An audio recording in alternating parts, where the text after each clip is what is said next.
अस्सलाम वालेकुम ट्रेडर्स। मैं हूं जमशेद और आप देखते हैं साइम फॉरेक्स ट्रेडिंग साइकोलॉजी। दोस्तों, आज 28 अक्टूबर 2025 है। आज हम गोल्ड का एनालिसिस करेंगे और फंडामेंटल पे जाने की कोशिश करेंगे। बिना टाइम वेस्ट किए हुए चलते हैं।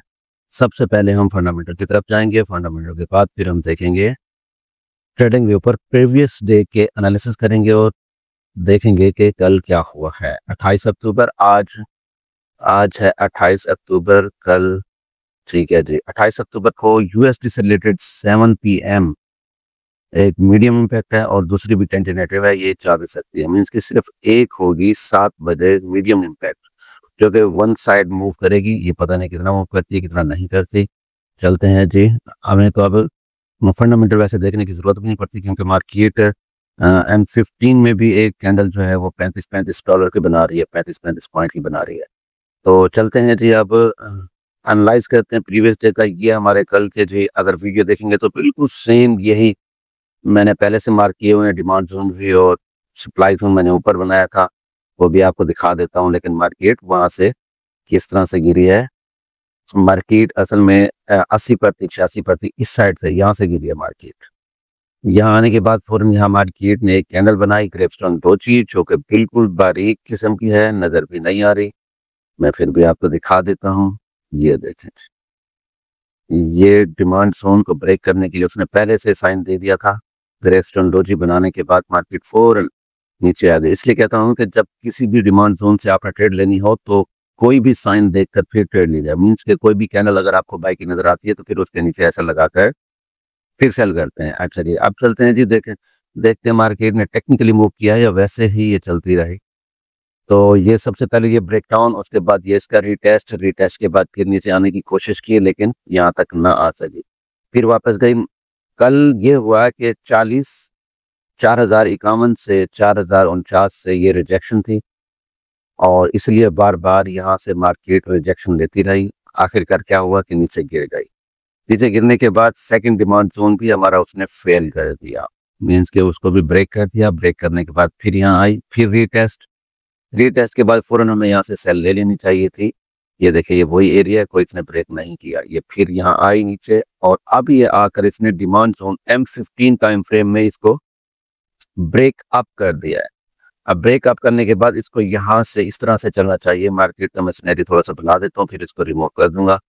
मार्केट सबसे पहले तो ये यहाँ आई, उसके बाद ये रिटेस्ट, फिर नीचे गिरी, फिर वापस उसी डिमांड जोन पे यानी कि सप्लाई जोन बन गई हमारा, यहाँ आई, फिर इसको ब्रेक डाउन किया, फिर ये रीटेस्ट, फिर हमें ये प्रॉफिट दिया और फिर ये अब ये ब्रेक अप हो चुका है।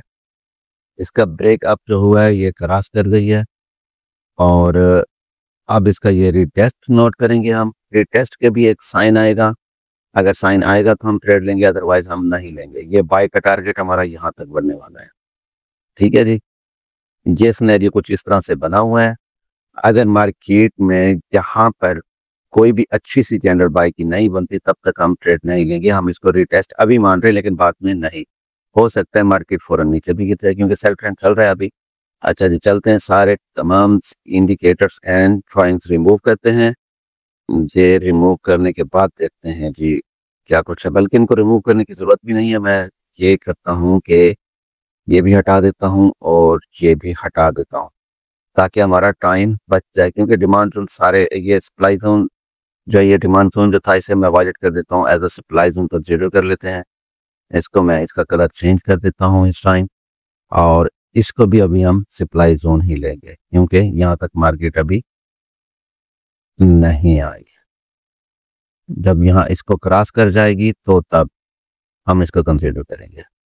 देखें, बड़े टाइम फ्रेम में ये रिजेक्शन मिली हुई है फिर भी, लेकिन हमें ज़्यादा चांस है कि मार्केट अब अप जाएगी। ये इसको मैं छोटा कर देता हूँ। ये ज़रा इसको हम सप्लाई जोन बनाते हैं। ये सप्लाई जोन हो गया। अब इसको ये क्रॉस करेगी तो हम ट्रेड को एक्टिव करेंगे बाय की। अच्छा जी, चलते हैं जी। H1 में वैसे देखा जाए तो बाय की 3 कैंडल्स बन चुकी हैं इस टाइम। ये रीटेस्ट भी, इस एरिया का रीटेस्ट भी हो सकता है। ये जैसा कि ये इसमें रिजेक्शन दिया है, अगर हम इसे मार्क करें तो ये रिजेक्शन एरिया बनता है, ये वाला। इसको हम सिर्फ यहाँ तक इस तरह से मार्क करते हैं, ये रिजेक्शन एरिया बनता है। लेकिन हम और कुछ साइन देखते हैं। हम H4 में जाते हैं, इसको भी डल कर देता हूँ। H4 में जाकर हम देखते हैं जी क्या मार्केट में सिनेरियो बना हुआ है। हाँ जी, मार्केट में सिनेरियो बहुत गलत बना हुआ है। बुलिश इनगल्फिंग बन चुकी है, जो कि नीचे से रिजेक्शन पिन बार भी बनाई है इसने।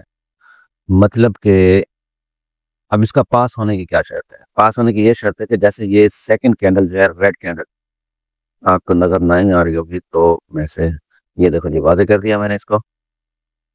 इस कैंडल को वापस नहीं आना चाहिए था। ये बड़ा डेंजरस साइन है इसका। अगर इस कैंडल की क्लोजिंग बेरिश हो गई तो फिर भी आप ये सोच लीजिए, फिर भी नहीं बल्कि फिर ये सोच लीजिए कि मार्केट अपना टारगेट फिर से ये बनाने आ रही है। जैसे यहाँ से ये ब्रेक डाउन लेकर, रिटेस्ट लेकर मार्केट यहाँ आने की कोशिश करेगी और ये होगा 39-46।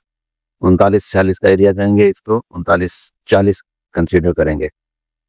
तो फिर से ये इस टाइम 4006 पर खड़ी है, बल्कि पूरे 4000 पे खड़ी है। तो मार्केट ऐसा बना सकती है, लेकिन इसके लिए हमें क्या करना पड़ेगा जी, 2 घंटे 25 मिनट अभी रिमेनिंग है 4 घंटे की कैंडल पर। तो ये क्या बनाती है? वैसे इसको बनाना तो चाहिए, अप ट्रेंड में जाना चाहिए इसको। जब तक ये नहीं बनेगी तब तक हम कोई ट्रेड एक्टिव नहीं करेंगे।